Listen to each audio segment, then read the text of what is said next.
Hello and welcome to the commerce at home. आज है हमारा लेक्चर नंबर 12। लेक्चर नंबर 12 किसका?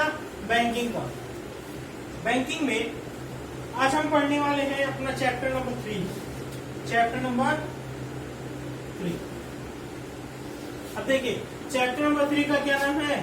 Relation between bank and customer. Relation between bank and customer.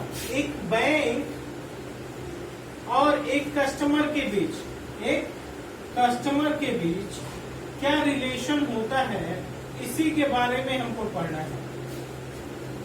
ये बात समझने के लिए देखिए, अभी आप पहला और दूसरा चैप्टर जब पढ़े हैं तो उसमें बैंक बार बार बैंक के बारे में पढ़ा है, बट अभी तक हम कस्टमर के बारे में नहीं पढ़ा।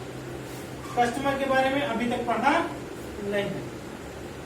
चलिए स्टार्ट करते हैं। सबसे पहले कि कस्टमर होता क्या है। कस्टमर होता क्या है, अगर ये समझ गए तो फिर हम बैंक के बारे में जानते हैं। इन दोनों का रिलेशन निकालना आसान है। ठीक है, चलिए स्टार्ट करते हैं। पर स्टार्ट करने से पहले आप लोग मेरे चैनल को लाइक, शेयर और सब्सक्राइब जरूर करिए। एक बात और बता दूं, अब से एक वीडियो में आपको एक पूरा चैप्टर मिलेगा। जैसे कि आज मैं चैप्टर नंबर 3 स्टार्ट किया हूं, तो इसी वीडियो में पूरा आपको चैप्टर नंबर 3 मिलेगा, थोड़ा भी इधर उधर नहीं। पूरा का पूरा चैप्टर इसी वीडियो में मिलेगा। और जब अगली क्लास बनेगी लेक्चर नंबर 13, उसमें चैप्टर नंबर 4 आएगा। चाहे वीडियो कितनी भी लंबी हो जाए, 1 घंटे की हो जाए, कोई मसला नहीं, बट एक वीडियो में पूरा एक चैप्टर रहेगा आपका। ठीक है, चलिए स्टार्ट करते हैं कि कस्टमर क्या होता है। कस्टमर क्या होता है? हर वो आदमी, सिंपल लैंग्वेज में अगर हम समझे, हर वो आदमी जो बैंक से पैसा लेगा या बैंक को पैसा देगा। बैंक से पैसा लेगा या बैंक को पैसा देगा, वो होता है बैंक के लिए कस्टमर। बैंक के लिए कोई भी आदमी या डिपॉजिट कर रहा हो, आपको याद होगा डिपॉजिट कैसे कर सकता है? Saving account, current account, fixed deposit account और वगैरह वगैरह 2-3 और हैं। जो भी खाता खुलवा के पैसा जमा कर रहा है, कोई भी व्यक्ति हो, कोई भी इंस्टीट्यूशन हो, संस्था हो, कोई भी फर्म हो, कोई भी कंपनी हो, कोई भी एक आदमी हो, अगर वो पैसा जमा कर रहा है अपना खाता खुलवाकर, कंडीशन क्या है? खाता खुलवाकर अगर पैसा जमा कर रहा है तो वो बैंक के लिए क्या बन जाएगा?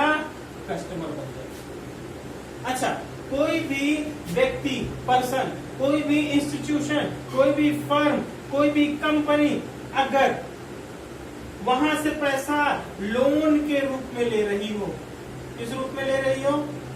लोन के रूप में ले रही हो, ऋण ले रही हो। यहाँ जमाए हैं और यहाँ ऋण है। कोई व्यक्ति जमा कर रहा है तो कस्टमर, कोई व्यक्ति अगर उससे लोन ले रहा है तो कस्टमर। बैंक के लिए इतनी सी डेफिनेशन कस्टमर को समझने के लिए काफी है कि अगर कोई व्यक्ति बैंक के पास पैसा ले जाकर जमा करता है तो वो बैंक के लिए कस्टमर बन जाएगा। अगर कोई व्यक्ति जाके बैंक से लोन ले रहा है तो वो वहां का कस्टमर बन जाएगा। शर्त क्या है? वहां पे खाता होना चाहिए किसी भी प्रकार का। कोई भी व्यक्ति हो सकता है, कोई भी इंस्टीट्यूशन हो सकता है, कोई भी फर्म हो सकती है, कोई भी कंपनी हो सकती है, कोई बिजनेस एनपीओ हो सकता है, कोई भी बिजनेस या फिर एनपीओ। खैर अभी बताएंगे कौन कौन कस्टमर हो सकता है। ठीक है, बात समझ में आई? Yes sir. अब आगे चलते हैं कि कस्टमर होने के लिए कौन कौन सी कंडीशन ज्यादा जरूरी होती है। अगर आप इस फिगर को बनाना चाहते हैं तो बना लीजिए, मैं टाइम दे रहा हूं।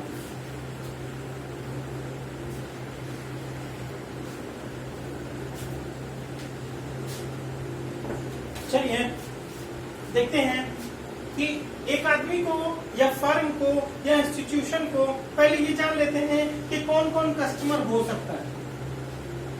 Who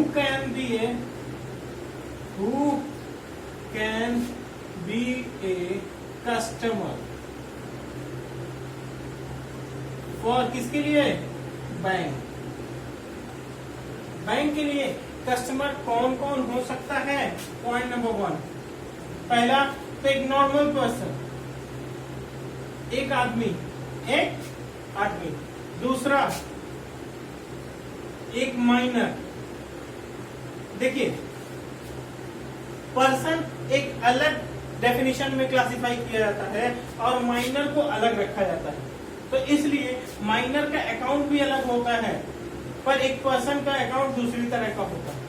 ठीक है, तो माइनर इसीलिए अलग से बताया गया है कि ये भी अलग से कस्टमर हो सकता है। तीसरा, कोई भी फर्म है ना, जैसे कि पार्टनरशिप मान लीजिए, पार्टनरशिप। अच्छा, कोई भी एनपीओ, कोई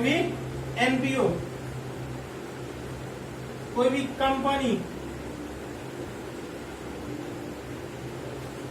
कंपनी, और छठवां विवाहित स्त्री मतलब married women.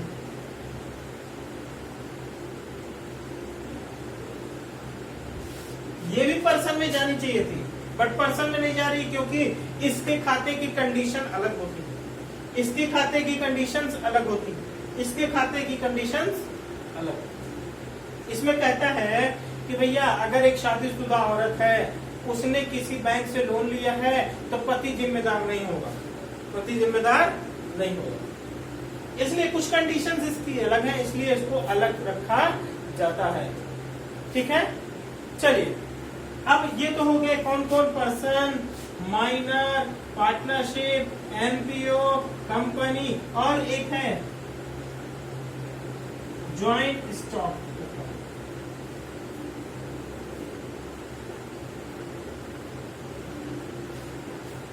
Joint account holder भी बोल सकते हैं, दो लोग मिलकर आपस में खाता खोल लें तो उसको क्या बोलते हैं? मतलब कितने लोग खाता खोल सकते हैं? एक आदमी खोल सकता है, एक माइनर खोल सकता है, एक पार्टनरशिप, एक एनपीए, एक कंपनी, मैरिड वुमेन, और एक ज्वाइंट अकाउंट खुलता है, ज्वाइंट अकाउंट खुलता है, संयुक्त खाता। क्या बोलते हैं हिंदी में? संयुक्त खाता। अच्छा, ये लोग खाता तो खोल सकते हैं पर खाता खोल के कस्टमर बने कि नहीं बने उसकी कंडीशंस है हमारे।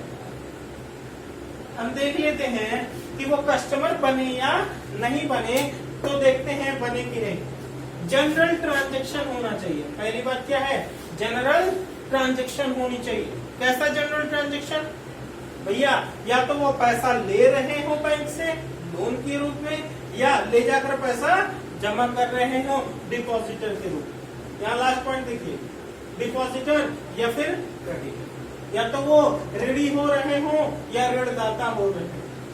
ठीक है, वही ऊपर जनरल ट्रांजैक्शन के बारे में बताया कि ऐसा ट्रांजैक्शन होना चाहिए। Must be an account holder. कोई भी आदमी अगर आके खाता खुलवा ले रहा है तो वो कस्टमर बन जाएगा। मिनिमम वन टाइम ट्रांजैक्शन, ऐसा नहीं है कि भैया हमने खाता खोला तो हम रोज के रोज पैसा निकाल रहे हो, जमा कर रहे हो। हमें ये जरूरी है कि पहली बार ट्रांजैक्शन होना चाहिए, जो कि आपको पता होगा कि जब हम अकाउंट खुलवाने जाते ही हैं तभी तुरंत वो क्या करते हैं, 500, 1000 रुपए, 5000, 10,000 जैसा आपको खाता खुलवाना है वो पैसा तुरंत पहला ट्रांजैक्शन करवा लेते हैं। वो पहला ट्रांजैक्शन होता ही इसीलिए है कि आप हमारे यहाँ कस्टमर बन जाइए, आप हमारे यहाँ कस्टमर बन जाइए। तो ये 4 शर्तें हैं कस्टमर बनने के लिए, और कस्टमर कौन कौन बन सकता है वो। ठीक है, 7 ऐसा मतलब लोग हैं, 7 ऐसे तरह के लोग हैं जो खाता खुलवा सकते हैं और बैंक में कस्टमर बन सकते हैं। जल्दी से कॉपी कर लीजिए, फिर हम आगे चलते हैं।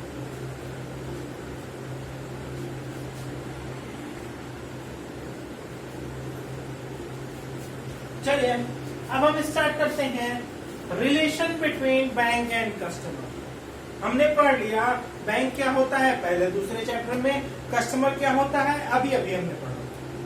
अब इन दोनों के बीच क्या क्या रिलेशन हो सकते हैं? तो दो तरह के मेनली रिलेशन होते हैं, जिसमें एक नाम दिया गया है जनरल रिलेशन, जो सामान्य तरह का होता ही है होता, और स्पेशल ये भी हो सकते हैं या ये भी होते हैं विशेष संबंध। इसको सामान्य संबंध, इसको विशेष संबंध। ठीक है, चलिए सबसे पहला है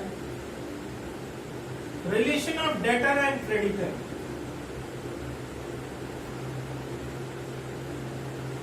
relation of debtor and creditor, ऋणदाता एवं ऋणी का संबंध। हिंदी में क्या होता है? ऋणदाता एवं ऋणी का संबंध। ऐसे समझ लीजिए, एक बैंक है और एक कस्टमर है। अगर कस्टमर पैसा ले जाकर बैंक में जमा कर रहा है, डिपॉजिट कर रहा है, क्या कर रहा है? डिपॉजिट कर, तो ऋणदाता कौन हुआ? क्योंकि ये पैसा अपना ले जाकर इसके पास जमा कर रहा है। अब बताइए, बैंक इसको पैसा वापस करेगा कि नहीं करेगा?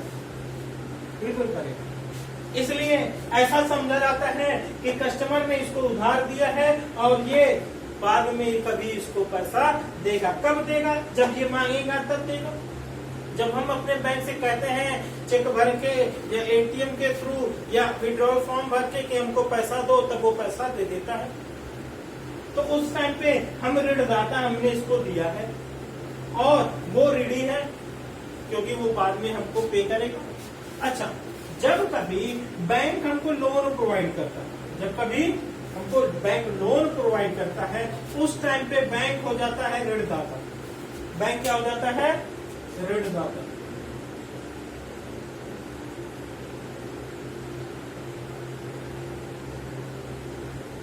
और हम क्या हो जाते हैं?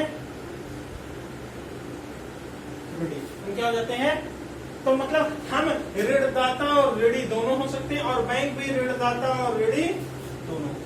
डेटर भी हो सकता है, क्रेडिटर, हम भी डेटर हो सकते हैं और क्रेडिटर हो सकते हैं। तो पहला रिलेशन क्या है? डेटर का और क्रेडिटर का। अच्छा, इसमें कुछ कंडीशंस हैं, कुछ कंडीशंस हैं। पहली कंडीशन क्या? जब हम पैसा जमा किए थे इसके पास, क्या इस पे इसका पूरा अधिकार बन गया है? क्या इस पे इसका पूरा अधिकार है? बिल्कुल है। बैंक अपने अंडर में पैसा जब लेती है तो उसका जैसा चाहे उस पैसे को यूटिलाइज कर सकती है, जैसा चाहे पैसे को यूटिलाइज कर सकती है। जहां इसको ठीक लगेगा वो पैसा लगा लेगी, आपसे पूछेंगे नहीं। जब आप मांगिएगा तो आपको पैसा दे देगी, लेकिन आपसे ये पूछने नहीं जाएगी कि भैया बढ़िया सा इन्वेस्टमेंट चल रहा है, क्या आपका पैसा हम लगा दें उस इन्वेस्टमेंट में? कभी ये पूछने नहीं जाएगी। ठीक है, तो इसके पास उस बात का अधिकार होता। जब भी हम उससे कहेंगे, हम उसको कहेंगे तो वो क्या करेगा? जैसे ही हम कहेंगे कि भैया हमको पैसा दो, वो हमको पैसा वापस कर देगी। ऐसे ही एक दो कंडीशन। ठीक है। अच्छा, दूसरा कौन सा रिलेशन है? अब मैं इसको मिटाने वाला हूं, आप लोग फिगर बना लीजिए। वीडियो को पॉज कर लीजिए, पॉज करके फिगर बना लीजिए, मैं मिटाने वाला हूं।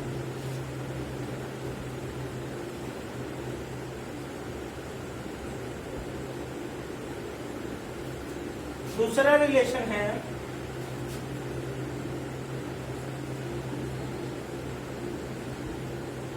Relation of principal and agent. Relation of principal and agent कैसा है? प्रिंसिपल और एजेंट। क्यों? प्रिंसिपल मतलब प्रधान, एजेंट मतलब अभिकर्ता।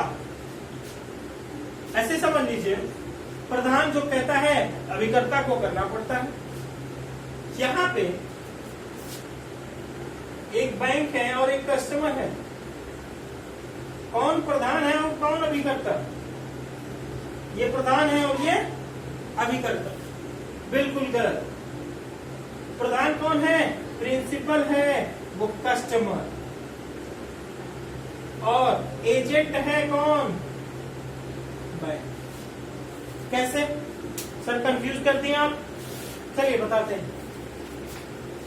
प्रधान जब कुछ कहता है तो एजेंट को करना पड़ता है।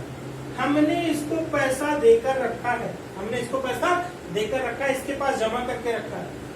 हम कहेंगे चेक देकर, इसको आदेश दे रहा है कि पेमेंट करो, वो तुरंत पेमेंट कर देगा। हमने कहा एक आदमी जा रहा है एक्स नाम का, उसको पेमेंट कर दो 10,000 रुपए, वो पेमेंट कर देगा। हमने कहा हम एक विनिमय विपत्र दे रहे हैं, इसको क्या कर दीजिए, डिस्काउंट करा दीजिए, गुना दीजिए, वो गुना देगा। जैसा हम कहेंगे वैसा करता जाएगा। एक और एग्जांपल देते हैं। मान लीजिए हमने एक बाइक खरीदी और उसको हमने क्या किया, इंस्टॉलमेंट पे ले रखा है। किस पर ले रखा है? इंस्टॉलमेंट पे ले रखा है। और हमने अपने बैंक से बता दिया कि हर महीने होंडा कंपनी को मेरी बाइक खरीदने की वजह से 3,000 रुपए की किस्त भेजते रहिएगा। हर महीने 3,000 रुपए मेरे खाते में से काट कर किसको भेजते रहिएगा? होंडा कंपनी को। अब बताइए, ये मेरे खाते में से पैसा काट के होंडा कंपनी को देगा कि नहीं देगा? बिल्कुल देगा। तो जैसा हम प्रिंसिपल हम जैसा बैंक को कहते हैं वो वैसा करता है, इसीलिए वो हमारा क्या है? एजेंट। क्लियर? पक्का है? आगे चले। अब तीसरा जनरल रिलेशन का तीसरा पॉइंट है, हम इसको मिटा रहे हैं। आप बनाना चाहें तो बना लीजिए।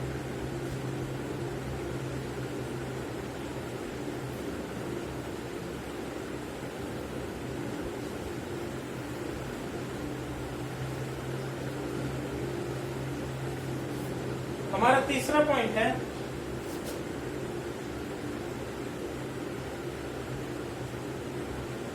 रिलेशन ऑफ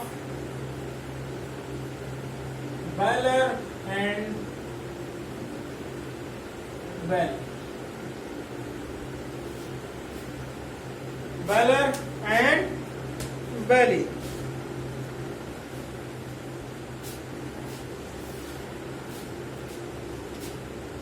धरोहरधारी एवं धरोहरी का संबंध। यह धरोहर करता हिंदी में बोलते हैं धरोहर करता एवं धरोहरी का संबंध। यह धरोहर करता और यह धरोहरी मतलब क्या है? एक एग्जांपल देते हैं, एग्जांपल को समझिएगा। मान लीजिए आपकी हो गई शादी, हो गई, नया जोड़ा है, एक घर में रहते हैं आप दोनों लोग, मियां बीवी, और आस पड़ोस में भी घर है। आपने सोचा, आप दोनों लोगों ने सोचा, आप अकेले क्यों सोचेंगे भाई? दोनों लोग सोचे। आप दोनों लोगों ने सोचा कि आप कहीं घूमने चलते हैं, अब लेडीज को छोड़ दीजिए, किसी लेडीज के ऊपर मजाक बनाना चाहिए। मान लेते हैं आपने एक डॉगी पाल के रखा था, एक कुत्ता पाल के रखा। अब कुत्ते को तो घुमाने नहीं ले जा सकते, फिर कहीं ट्रेन में जाएंगे, कहीं बस में जाएंगे, रोड पे घूमेंगे, कहाँ कुत्ते को लेकर घूमते रहेंगे। आपने सोचा हम ये पड़ोस वाले अंकल को दे देते,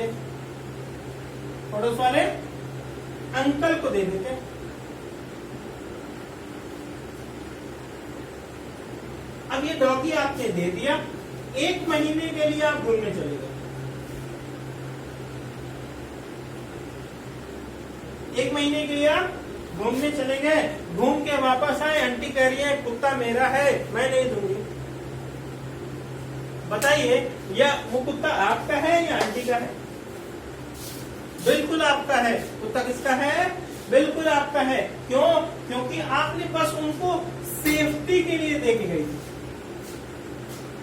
क्या देखी गई थी?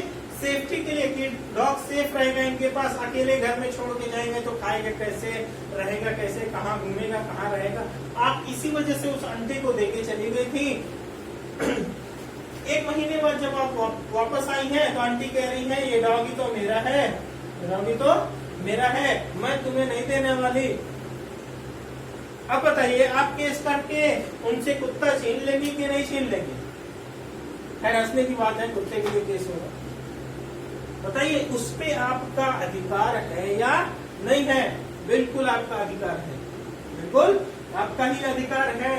अगर आंटी चाहे तो इस बात का कुछ खर्चा ले सकती है, कुछ चार्ज ले सकती है कि हाँ हमने आपके डॉगी को सेफ रखा, उसको खिलाया पिलाया, तो उसका खर्चा हमें दीजिए, हमें हमारा रेमुनरेशन पारिश्रमिक मेहनताना भी दीजिए, क्योंकि हमने उसको मेहनत से रखा है साफ सुथरा। तो वो मेहनताना तो ले सकती हैं, पर हमारा डॉगी हमसे नहीं ले सकता। ठीक उसी तरह एक बैंक में बैंक देती है लॉकर सर्विस। क्या देती है? लॉकर सर्विस, जिसमें लोग क्या करते हैं, कोई आदमी और आते हैं अपनी कुछ कीमती चीजें उस बैंक के लॉकर में रख देते हैं, लॉकर में रख देते हैं, और उस लॉकर सर्विस चार्ज दिया जाता है। क्योंकि बैंक ने लॉकर की सर्विस दी है तो उसको कुछ सर्विस चार्ज दिया जाता है, इससे ज्यादा बैंक को और कुछ नहीं मिलता। उस सामान पर किसका अधिकार है? आपका है। आप कौन है? बैलर। आपका सामान बैंक ने रखा है तो बैंक क्या बन जाएगा? बैली। बैलर आप है, बैली आप है। आपने अपना सामान इसके पास सेफ्टी के लिए रखा है, ना कि उसके इस्तेमाल के लिए। क्या ये बैंक आपका सामान निकाल के इस्तेमाल कर सकता है? नहीं कर सकता, उसका कोई अधिकार इस पे नहीं। ठीक है, चलिए यहां तक आप कॉपी कर लीजिए। उसके बाद हम पढ़ते हैं अपना special relation.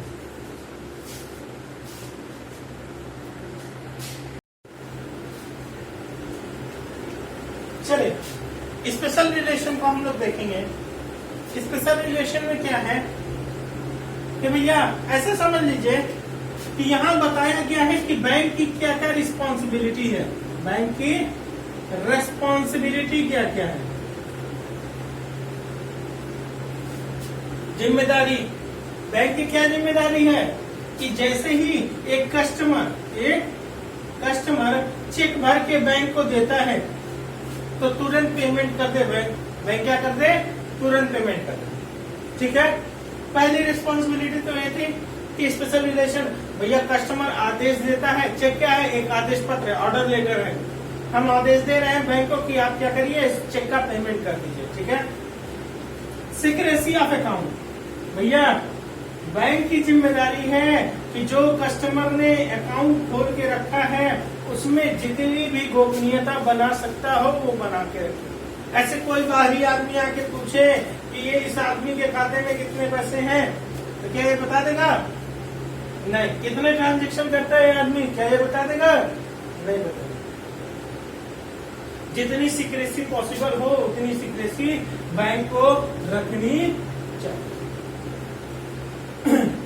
Right to charge interest, right to charge interest, भैया बैंक की यह जिम्मेदारी है या ये अधिकार है कि अगर कोई आदमी ने बैंक से लोन लेके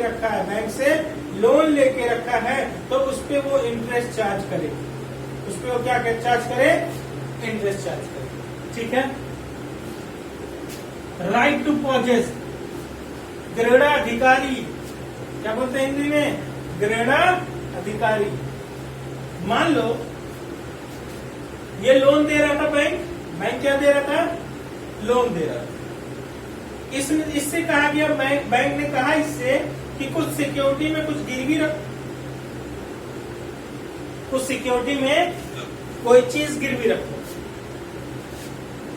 किसने रख दिया? मान लेते हैं